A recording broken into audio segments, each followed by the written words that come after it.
Bismillahir Rahmanir Rahim. Alhamdulillahi Rabbil Alameen. Wa sallallahu ala Sayyidina Muhammad wa ala alihi wa sahbihi wa sallam radiyallahu ta'ala anhu wa sadad tabi'ina wa ulama amilina wa a'imma arba'i mujtahidin wa muqallidihim ila yawm ad-din wa ba'd. Just wanted to make a quick video, for my students. There's a couple things I've just been thinking about. It's nothing major, you know. As far as our studies, we want to make sure that we learn and master the Fara'ain, because the Fara'ain is that intro. It's like the gateway to knowledge. It's the gateway to everything, as we talk about the Hadith of Jibril, Iman, Islam, and Ihsan, Iman being the Usuluddin, Islam being the ilm fiqh, the science of fiqh, and ihsan being the science of tasawwuf. What I find is a lot of my students, when it comes to iman and ihsan, there's like a bit of apprehensiveness because of whatever rumors or criteria that you're using to judge those sciences by, versus someone who doesn't have those same hangups. They come in and they excel, right? And so what happens is you spend majority of your time validating, trying to validate yourself and your connection with learning, versus learning coming in like an empty cup, right?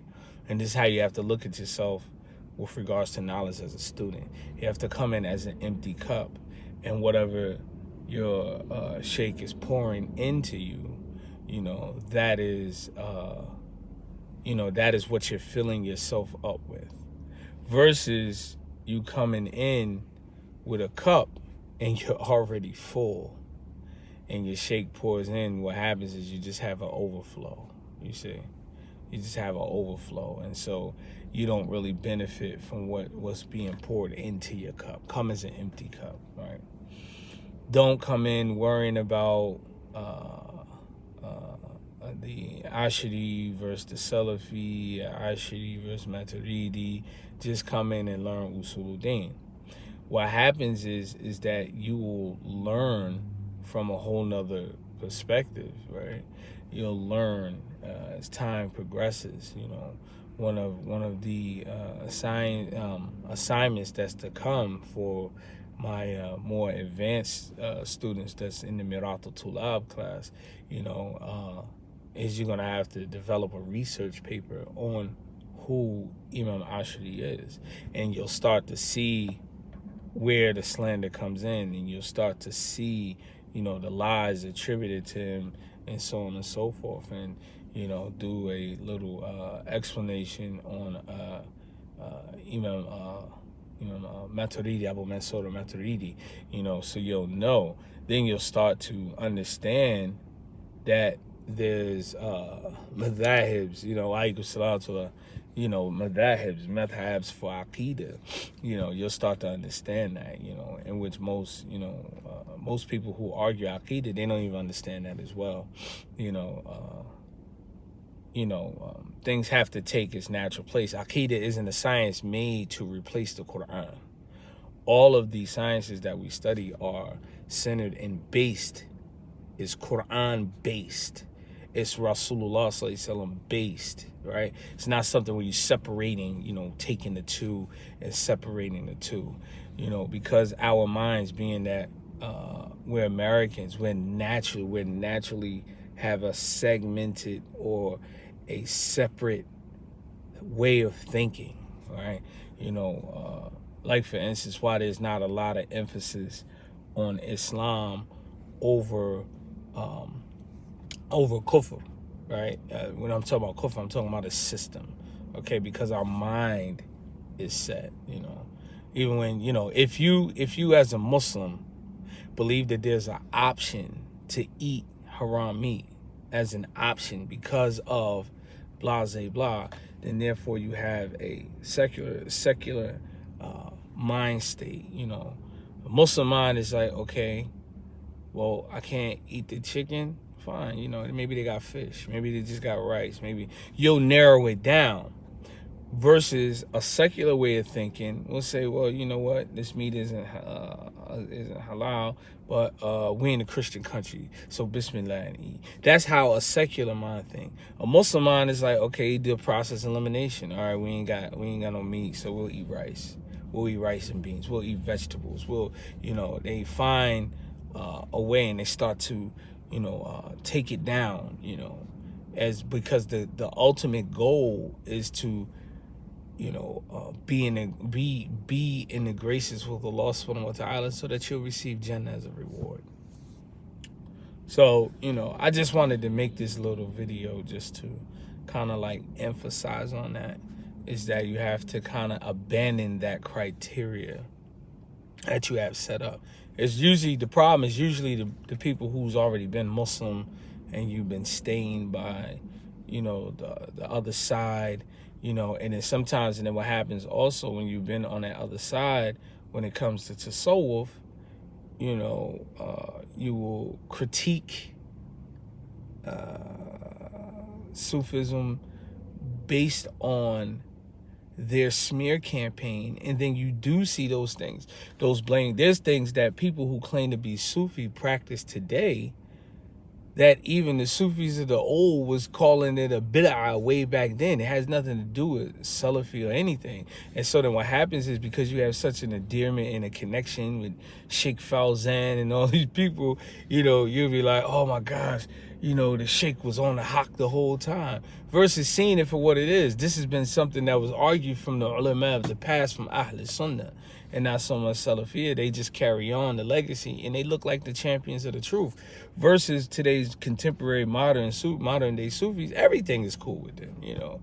Everything is all right. So you have to judge the criteria, you know. And this is why, you know, as far as a jamaat, I can't, you know, emphasize it enough in pushing the minhaj of Sheikh Uthman Fodio, you know. And that's all we teach, because one, this was not just any old minhaj, but it was a minhaj that galvanized men and women to love and follow the sunnah of the Prophet sallallahu alaihi wasallam.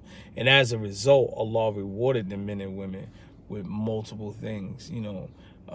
Allah blessed the Jama'at with the ability to make hijrah. Allah blessed the Jama'at to remove them away from kufr and bring them into iman, and, you know, bless them to remove them away from ignorance and bring them into knowledge, you know, and these things. And sometimes, you know, we don't sit back enough and reflect on the things that Allah has given us, right?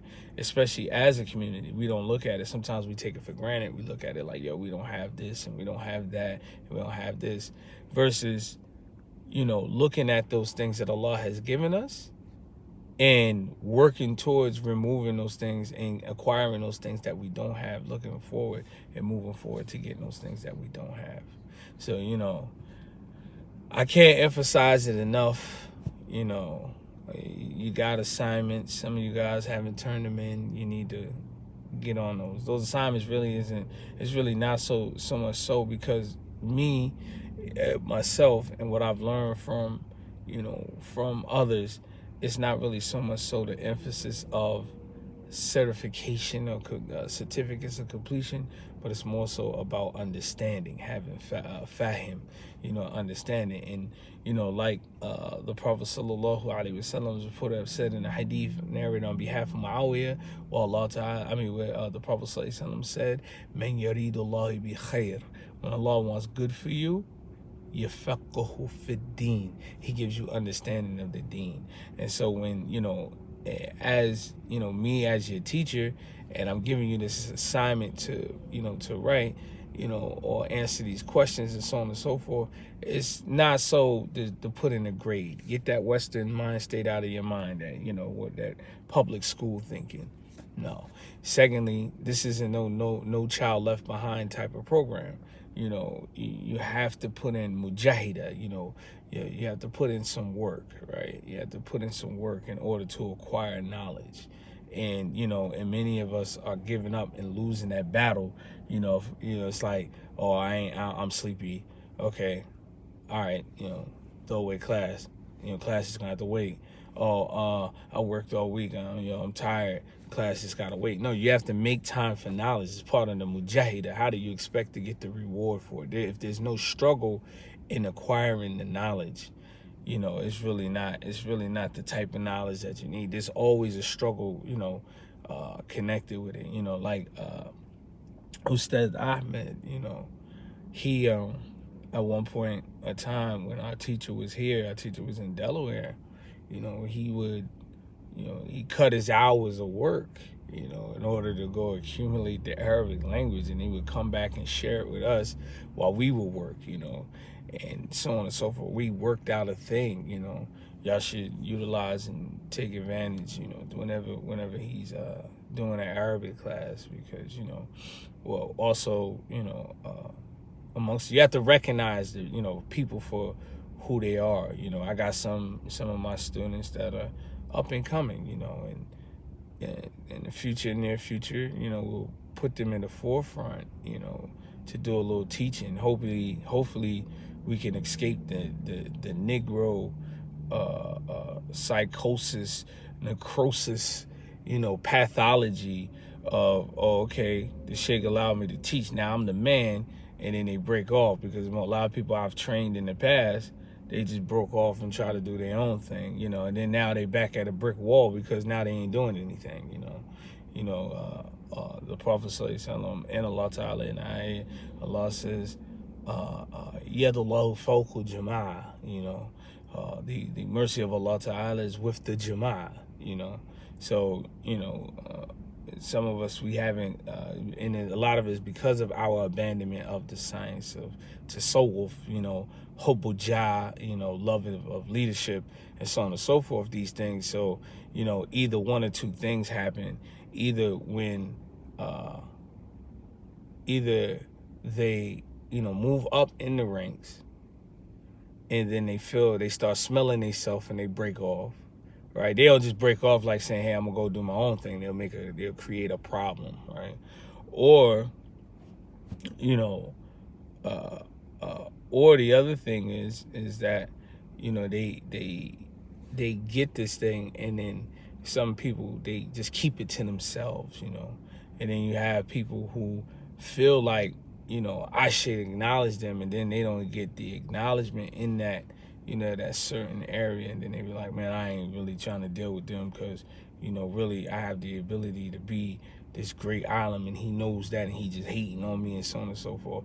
That's not how a Jamaat runs. We're trying to create longevity. I don't like one night stands, right? Pause.